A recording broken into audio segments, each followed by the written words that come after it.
জান্নাতবাসী দোলার মতো সাজায়া কি করে?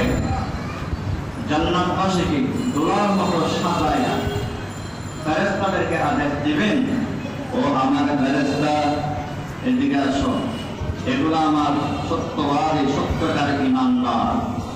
এরা মানুষ নামাজ পড়ে না, তওয়াক্কুল করে নাই, এরা মানুষকে জুলুম করে নাই, এরা মদ খায় নাই, মারা খায় নাই, গাঁজা খায় নাই, ইয়াবা খায় নাই, সুদ খায় নাই, ঘুষ খায় নাই।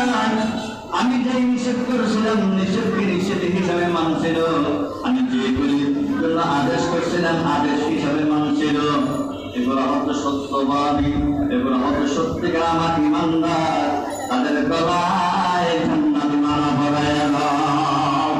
মুফাসসিরিন কিরামগণ এই আয়াতের তাফসীর করতে গিয়ে তাফসীরে বাহারে মাওয়াদি লিখেছেন এইভাবে, ফেরেশতাদেরকে ডাকবে, ও ফেরেশতা এদিকে আসো, আমার এই সত্যিকার গোলাম